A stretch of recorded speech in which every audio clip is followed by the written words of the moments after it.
All right, guys, here goes nothing. I am going to take you through a couple things about voter behavior.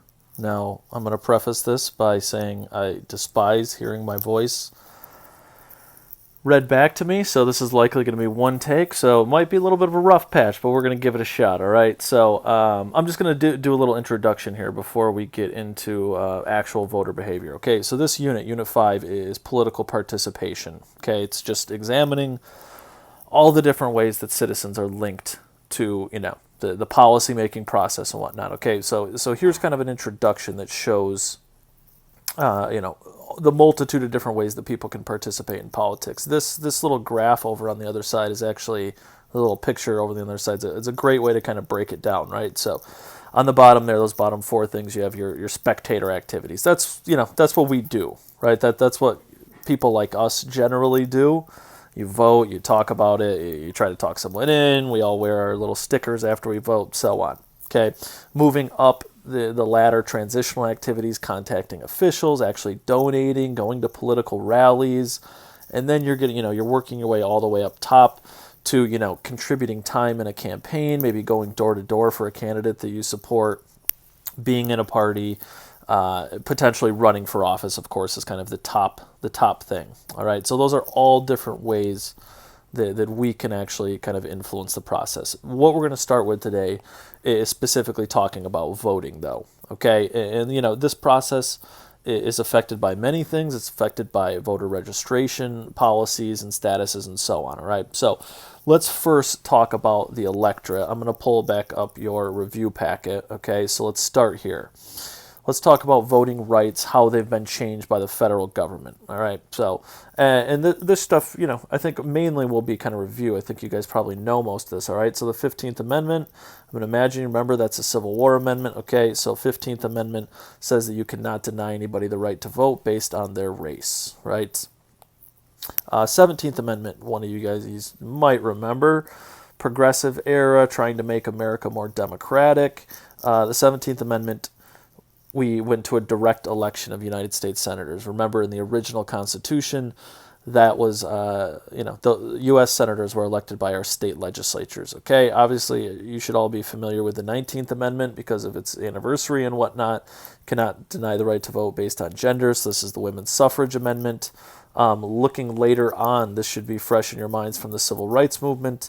The 24th Amendment abolishes poll taxes, right? Remember, poll taxes were a tool used, to disenfranchise, especially African Americans at the time. But ultimately, this allows, everybody to be able to register to vote no matter your socioeconomic status. Okay, and then, the 26th Amendment you might not remember, but that, lowered the voting age to 18. Okay, and remember that kind of goes along with the movement too. Okay, 26th Amendment's right in the end of the 60s. Okay, so you have Vietnam, you have a lot of backlash with Vietnam, you have a lot of young 18, 19-year-old kids fighting in the war that they don't necessarily agree with. There's a huge movement to try to lower that voting age. Voting Rights Act of 1965, again, this is also something we just kind of talked about, a little bit of review. Okay, so mainly what it did, eliminated literacy tests as a requirement for registration. I just accidentally erased a little bit of what I put in here, but it also allowed for federal oversight over election policy in states that historically disenfranchised, is what that says. Disenfranchised the African American vote. Okay, so basically, just to reiterate, that was like, states like Alabama in the South, that had historically disenfranchised African Americans. If they were going to change anything about their election policies, they would have to get it approved by the federal government. Okay, interesting tidbit about this. This part was actually ruled down as being unconstitutional in 2013 because they didn't think it was necessary anymore. Okay, so we've seen new issues like voter ID laws and stuff like that come up ever since that was struck down in Shelby County versus Holder by the Supreme Court in 2013. This is a fun one. The motor voter law, also called the National Voter Registration Act of 1993. Okay, and basically what this did, in an attempt to try to make it, a little bit easier for people to register to vote, was it required states to allow people to register to vote when they were renewing their driver's licenses. Okay, so it's trying to make it easier for people to register and get involved. States can also permit mail registration. They can use their local offices to register people. One interesting thing we've seen from this, it didn't necessarily result in increased voter turnout, but of course more people were registered. Most of those people that were newly registered as an independent. So it didn't necessarily benefit one party over another when it came to that new pool of people that were being registered. Okay, good. So those are all things that have expanded opportunities for people to vote. They've expanded what we call the electorate, the amount of people that can have their voices heard. Okay, so you should be able to think about kind of how things may have changed because of these amendments passing or these acts passing. How could this affect the future? How might this affect policy going forward? Stuff like that. Okay.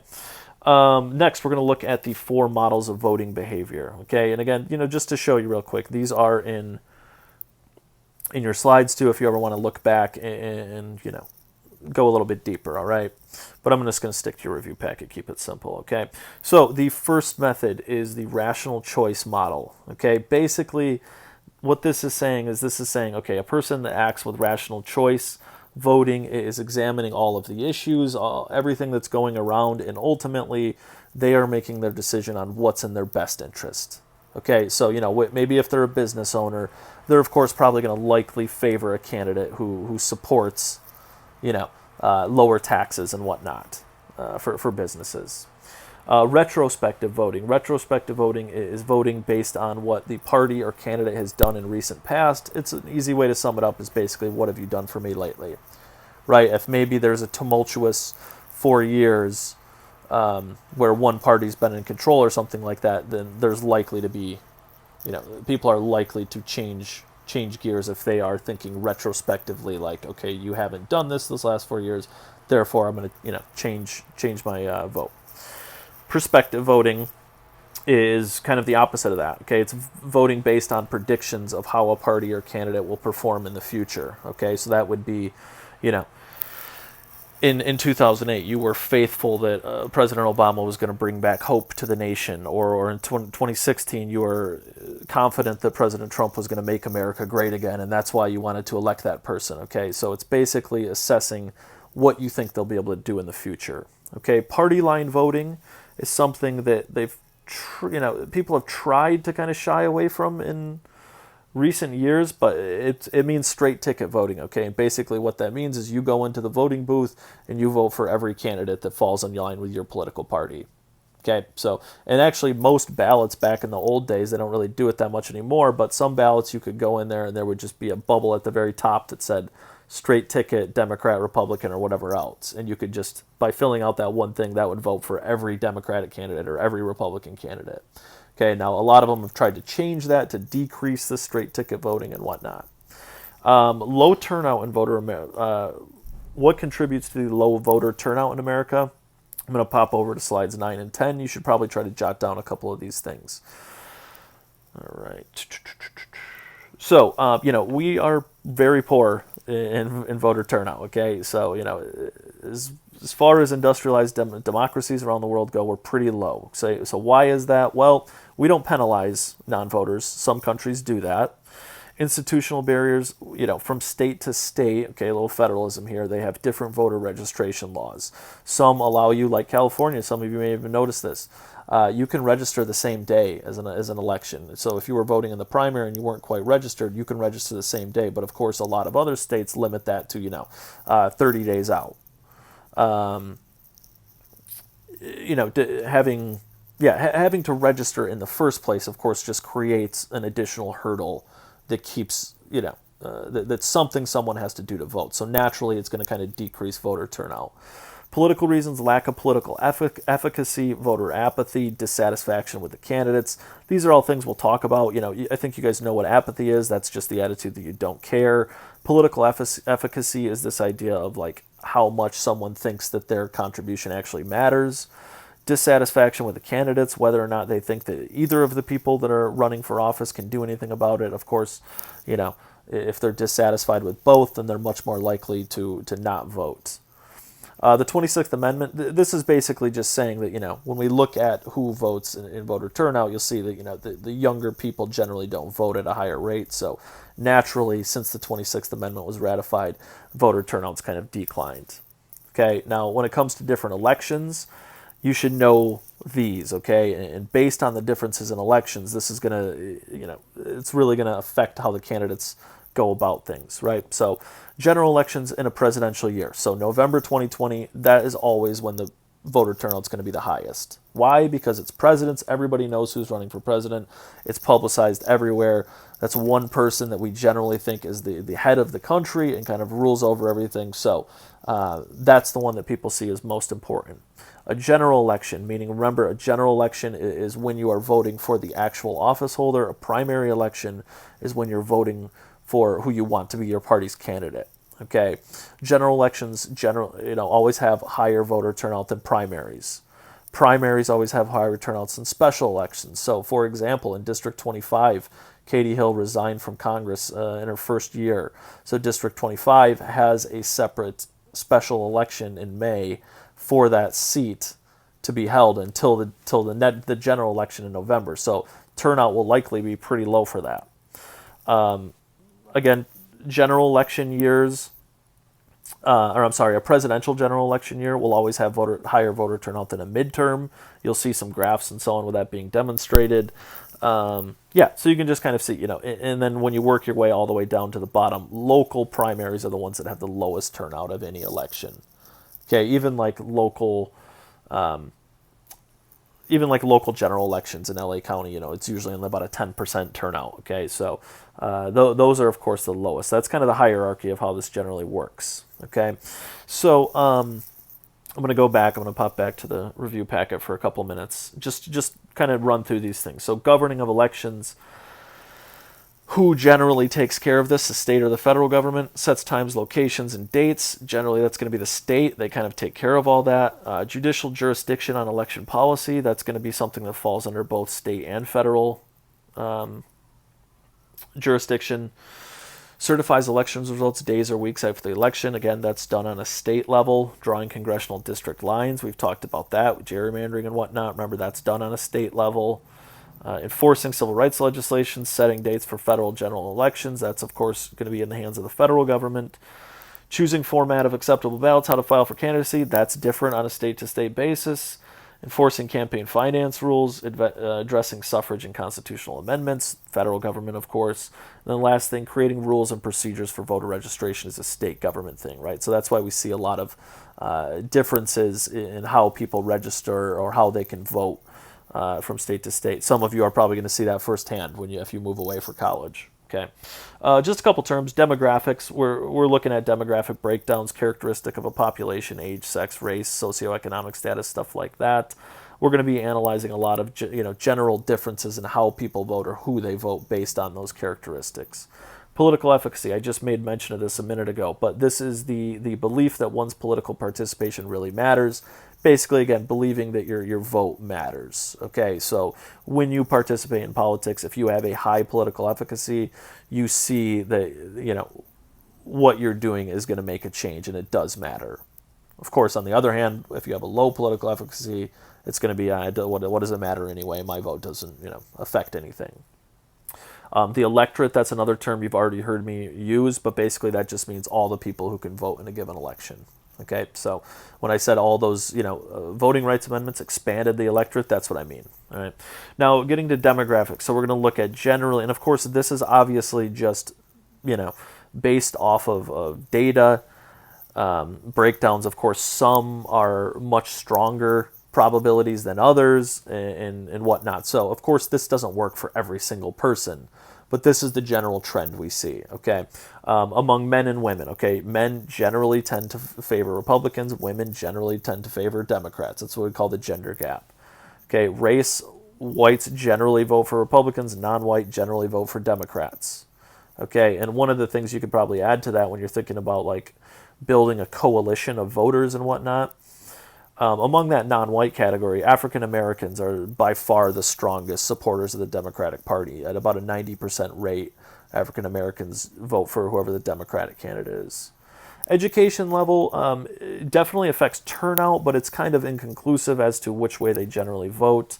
Occupation-wise, when you're looking at professional or business or white collar, white collar jobs that tend to make a lot of money, usually vote for Republican, whereas manual labor, people in unions, generally favor the Democratic Party. Okay, as far as age goes, of course, this probably would make sense. Okay, younger people generally vote Democrat. When you get to 30, 49, it's kind of inconclusive, and then older people generally vote Republican.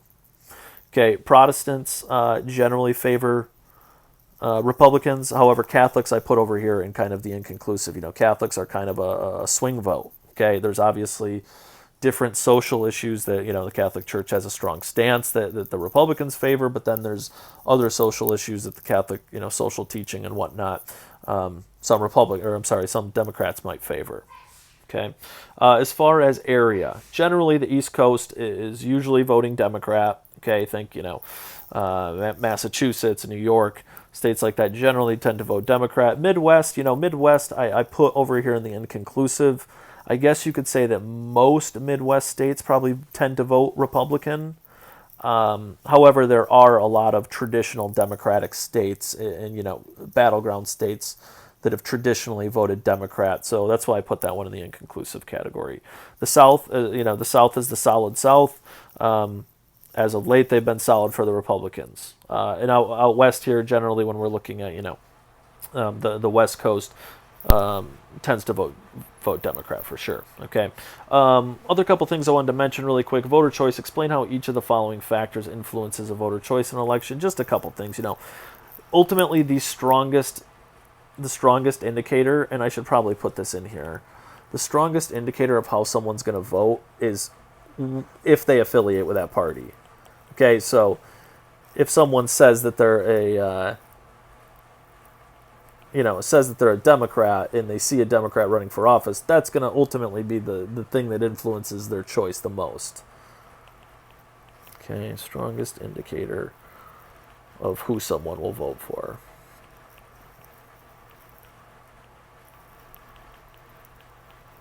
Okay. Ideological orientation, of course, that kind of works with party identification as well. Voting for who you agree with ideologically, of course, generally that's going to, kind of work together with party identification. Candidate characteristics, let me knock this out. Okay, so we're talking about personal background characteristics of that person, their race, their age, their gender, their religion, their job background, or potentially, voting for someone who shares very similar characteristics with you. Some people might be more influenced by that than others. Contemporary political issues, okay, and I kind of used the model to show two of the four different models to show you this. What's going on in the world, of course, is going to influence how people think about an election, okay? So that could influence them retrospectively or prospectively. So it could be maybe voting against someone for how they've handled issues, or it could be showing that perspective model where you're voting for someone based on how they might handle this current situation. Maybe if we're on the verge of war or something like that, and you're not as confident in this person, or think about retrospective voting, how they've handled with the issues. Think about FDR's winning in a landslide in 1932 over Herbert Hoover, right? Just there was obviously we had the stock market crash and the depression and everything like that, so everybody was willing to change horses. Demographic characteristics, we've already kind of went up that. Okay, so that's just kind of put C above, up here. Okay. Other thing I want to run through really quickly, I know, sorry, this is dragging a little bit, is just voter turnout. Okay, so when we look at voter turnout, we're going to do a little activity with this, but I just want to kind of hit some of the main points. Basically we're just looking at what affects turnout. So just as we were looking at who they usually vote for, what are the trends we see with actually who's voting? Okay, so education level is pretty simple. The higher the education level, the higher the rate, right? And you can see it there on the graph. Now remember why that goes up and down, those zigzags like that. Remember that every other year there is a midterm. Okay, so 86 is a midterm, 90 is a midterm. That's why those are lower. Okay. Race, whites tend to vote at a higher rate than African Americans. African Americans tend to vote at a higher rate than other non-whites. Okay, this is a graph of 2014. You're actually going to see another one very similar to this. When it comes to gender, women tend to vote a little bit more than men. Okay, so again, you're going to think about why does this matter? How might this actually influence policy in the future? Income and career. People with higher family incomes are more likely to vote than people with lower family incomes. Okay, and again, down to age, the general trend here is that the older you are, the more likely you are to vote. Of course, there's a plateau at some point when someone gets too old where it's maybe very difficult for them to go out and vote. But generally, the people that vote the most are older, right? And you can see that breakdown on this graph. Okay, so now again, that's a good example to think about, like, how does that actually influence policy? Well, of course, if the people that are voting the most are the older people, then of course, the policies reflected in those elected officials are likely, that they are going to favor, of course, the people that vote the most, right? Just a couple other things. Last thing: factors affecting voter choice, candidate characteristics. Okay, so with televised debates, this is going back to the first day we talked about how Nixon and Kennedy, that first televised debate, how that kind of changed things and made it more, based on image and whatnot. People can vote the person, not necessarily just follow whatever party they agree with. That's definitely something we can see that has influenced elections quite a bit. Image and body language would affect the masses more than the political elites, right? Political elites, people that really care about politics on a day-to-day basis, they're much more ideological and they're much stronger in their beliefs, whether they're Democrat or Republican. But remember, the people that are generally deciding, especially a presidential election, are those moderates, the people that are more on the fence, that are, maybe vote in a presidential election, but not other elections, right? So they're, of course, the people that are going to be more affected by, things like image and how someone carries themselves. If they're not as ideological about the policies, then they're going to go with their gut about, how that person handles themselves and so on. All right. I cannot wait to show you this video that I have. I'm going to figure out a way to do it.